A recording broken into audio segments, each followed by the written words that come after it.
All right, come on in, come on in, come on in. So, let me introduce myself. My name is Mark Cook, and I am with Edogamy Detectives. This is the first video for Edogamy Detectives. And so, this is a genealogy channel where we are going to try and teach you methods and ways to go to finding your ancestors for everybody, but especially for Afro-Americans. So, because I am Afro-American, so you're going to hear some things like black, rape, because these are just things that happen in America. You know what I'm saying? We use the terminology black, but Afro-American is what we want to use for a proper calling. But for most black people, Afro-American is fine.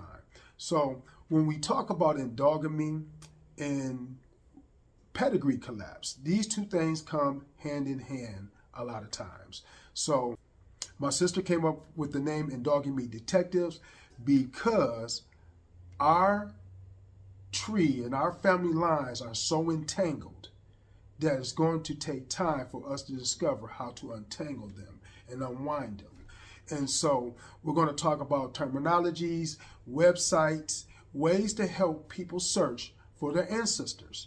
And you're going to do that by going through and finding your descendants from your ancestors and building your tree. Starting with you and building your tree to find your ancestors and some of their descendants. And so you're going to have a number of websites that you can go to. Ancestry.com, 23andMe, MyHeritage, FamilySearch.org, Find My Past, and a few others that you can go through. You can put your DNA in, do your DNA test, and get your results. And you're going to have a list of people who have done the same, and you're going to be able to go on there, find your ancestors and the descendants of your ancestors and start building your trees. And so my sister has been at this for 30 years. I started this about a year ago, or a little under a year ago. I started this March 29th is when I started this, in 2025. I had produced my last YouTube video because I have a YouTube channel, MC with Tech. I have paused that since I have been doing the genealogy. That was my last video. I paused it. I have been so engulfed with finding my ancestors. I'm going to get into what made me start researching my family history, but I just want to talk about endogamy, pedigree collapse, and these things come hand in hand pretty much. So we're going to talk about pedigree collapse. So pedigree collapse is when two male cousins marry two female cousins, or you have two male brothers marry two female sisters. That is going to be pedigree collapse because their children will be more like siblings DNA-wise than they would be first cousins because of the combined marriages. So from my knowledge and research, pedigree collapse happens in a lot of cultures. It's just not with black or Afro-American culture, it's with a lot of cultures, because when the Europeans came over here from Europe, they married within each other. You know, so they didn't move far away from each other, so they end up marrying relatives that they had that were close. And then when it came to slavery, they bred us as people, and sometimes they were breeding us with our own. And then after slavery, black people just could not move and go far. They had nowhere to go. They were on the properties of their masters and sometimes their family, because that happened too, rape. We're going to keep this real on this channel. And that is what happened, is that they end up intermingling and not going far and finding outside of their communities. They marry within inside of their communities. Therefore, you have endogamy, and you have a lot of people who have endogamy in their family trees. And it didn't dawn on me until I got into genealogy that I had a lot of maternal, paternal matches. So let me go over paternal. Paternal is going to be on your father's side of the family, and maternal is going to be on your mother's side of the family. So I had a combination of maternal, paternal, maternal, paternal, and that was like me both sides and my sister both sides, because that's the DNA that I have access to. So my sister is how I got started into this. She had been doing this for 30 years, like I said, and I got into doing genealogy and helping her out. And I have been addicted ever since. It has been a daily task for me to at least go on there once a day and look, see what new relatives I have, see if I have any close relatives that I have now put their DNA into Ancestry.com, and I have been addicted to doing this and trying to find research on my family and the endogamy.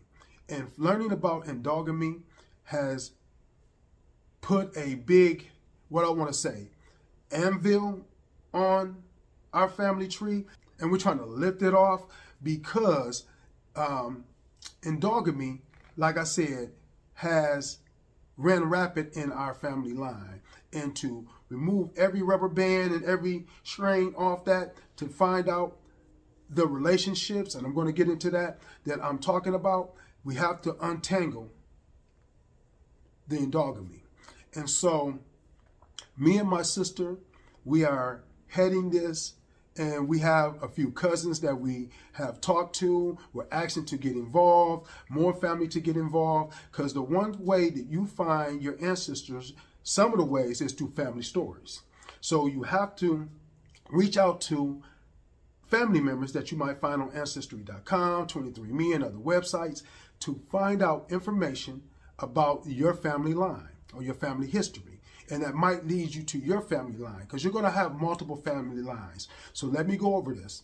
So when it comes to genealogy, you have to realize you're going to have 4 grandparents, 8 great-grandparents, 16 second great-grandparents, 32 third great-grandparents, and then 64 fourth great-grandparents. And then the number increases. So can you imagine how many great-grandparents you're going to have when you get to that 4th great-grandparent? And you have to untangle that. And the biggest obstacle for Afro-Americans in America is that we can't go past 1870. It's hard for us to get past 1870. So let me explain this. So to get past 1870 is the biggest obstacle. It's called the brick wall. Everybody hits the brick wall at one point in time, but especially Afro-Americans. We hit that brick wall. And so the reason why that wall is there is because of slavery. Black people were not put into the census until 1870 unless you were free. So if you were free, you will be in the 1860 census. But if you was not free, you're not going to be in that census to 1870. So the Civil War began in 1861 and ended in 1865. And so that around 1865. So that is when Black people were allowed to be put in the census, but that next census wasn't to 1870. And then you have the problem with people not being around and in the census. Then you have misinformation from the census takers and the people who they got their information from, because they would go to any household and ask who was in the household. And sometimes you got names wrong, last names, you got first names wrong, you got last names wrong. And so you have to filter through and find out your ancestors that are in that 1870 census. And one of the problems that me and my sister are having is that exact same thing. People not being at home, information not be given to them in the 1870, and just misinformation. And then you're going to have that problem with them not being home, like I said, or the information not being right, or the census taker being too afraid to go get the proper information, or getting the right information, misspelling the information, having bad handwriting. You have a lot of factors, and then you have multiple people dwelling still in a household with other people that might have been family, might have not been family in one dwelling. So you're going to get that inside the census, especially for Afro-American people. So it is difficult, but it's doable. You have to just get all the information you can. So that's why you're going to have newpaper.com that you can go through and you can get information about a lot of stories and a lot of information and documentation. You're going to have to, if you're Afro-American or Black, you're going to have to go to your slave master's records. You're going to have to find your slave masters, and you're going to have to do research. So genealogy is research. DNA is different. DNA is a lot different because you get that information from your websites about your DNA, so you can find out who match who and who match you. But now you need to figure out how you match. How you match, what ancestors you share. Because like I said, when you go to that fourth great-grandparent, you're going to have 64 of them. And you have to remember how many of these great-grandparents you have. So you're going to have to write it down. And so you're going to have to go through other people's trees. And you're going to have to climb these trees to find your ancestors. And how are you related to the descendants of your ancestors? And so that has been one of the biggest things that has engulfed me and my sister, is finding all of our third great-grandparents and our fourth great-grandparents. And then you got to realize sometimes you're going to have to go to your slave masters because of rape. So we all have different nationalities in our family lines. Let's not sugarcoat it. This is America. We are a melting pot. I remember when I was growing up, they talked about America being a melting pot. But now you have a lot of this pro this, pro that, and a lot of racism. That's always been here, but it's running rampant right now again with our current administration. But the reason I say that is that you have to learn about your slave masters and who owns your family, as well as how they enter into a factor when it comes to DNA. Because see, their DNA is going to mix in with your Afro-American DNA. So you might have a white ancestor, their DNA is still going to be present. So in another video, I'm going to break down DNA. So let's just say this.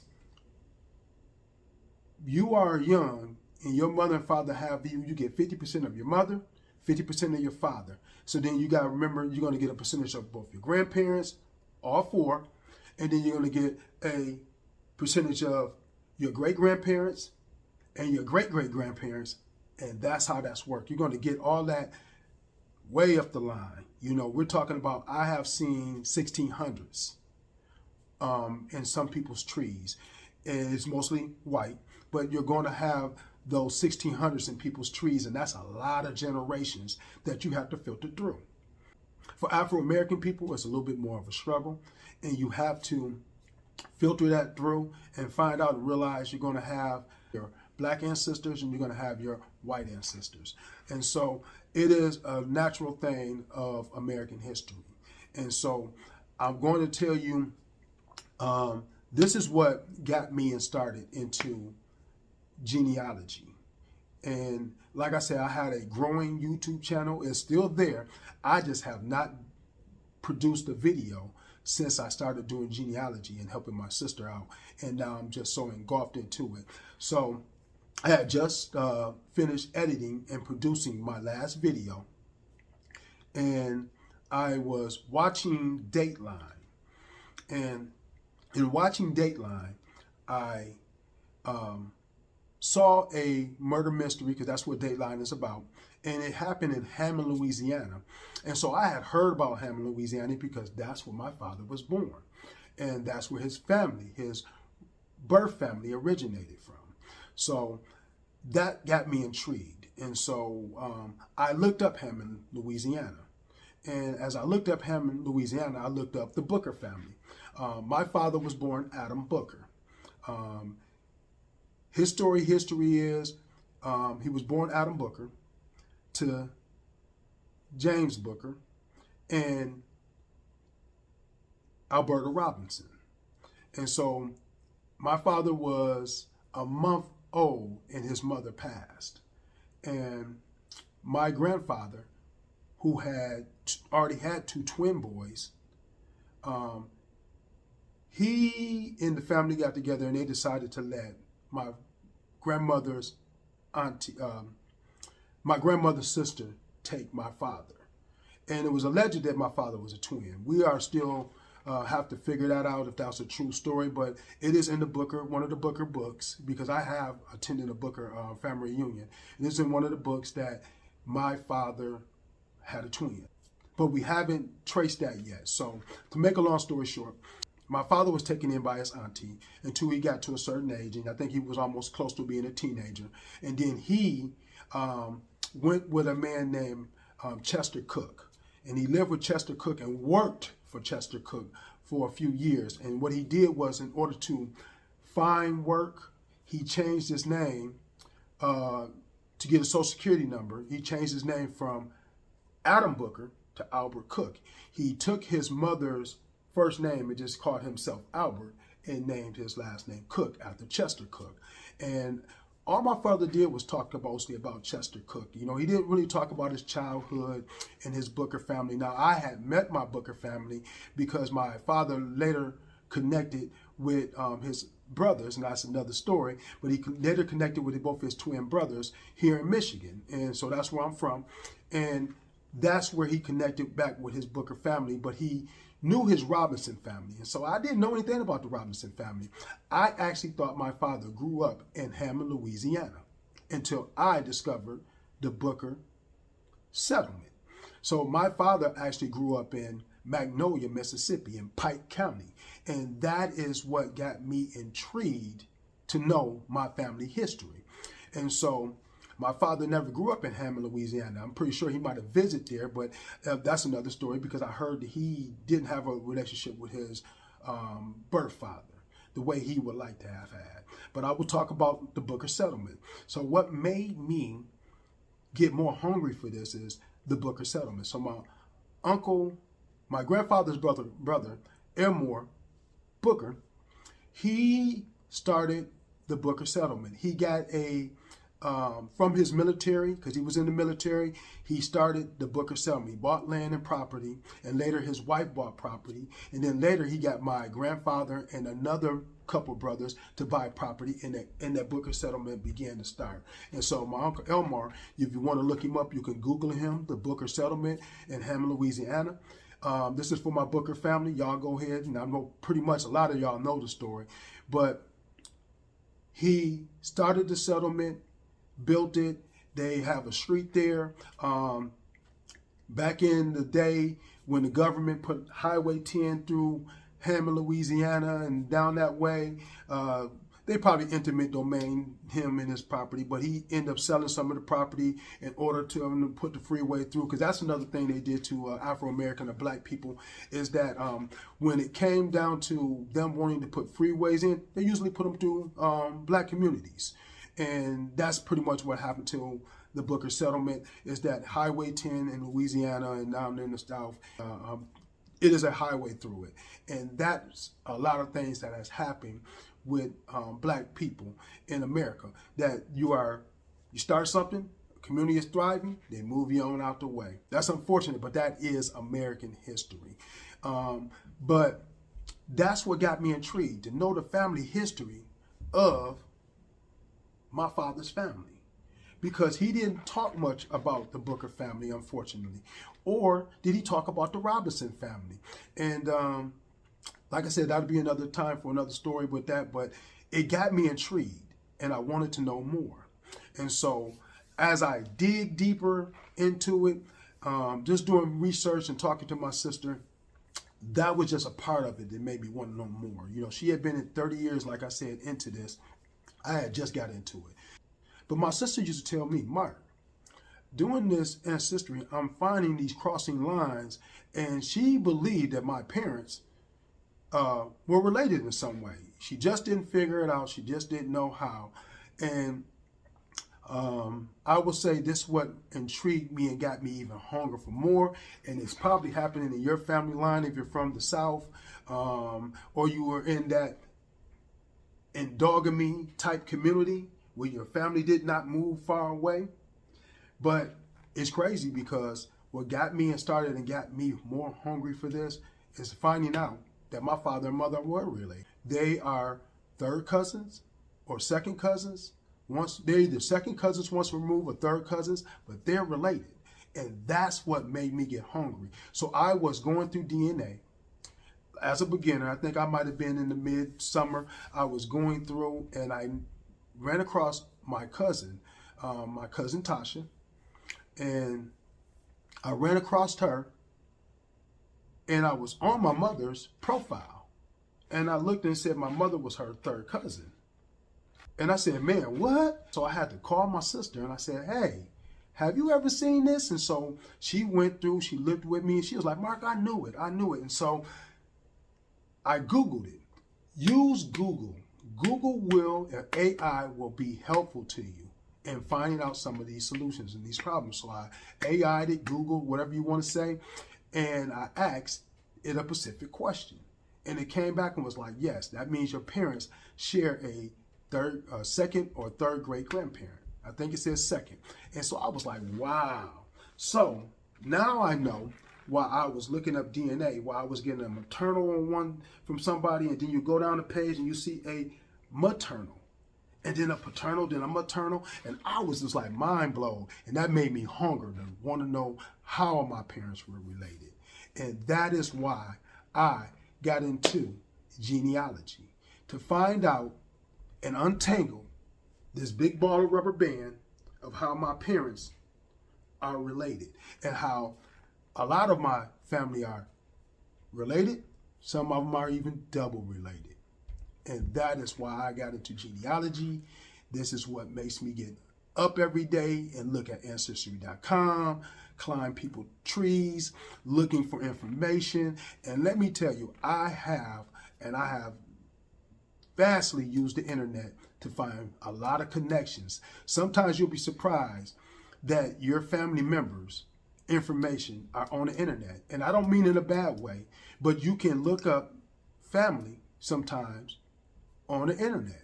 You just have to give out keywords, use keywords, put in keywords, and do your due diligence in finding out about your ancestors.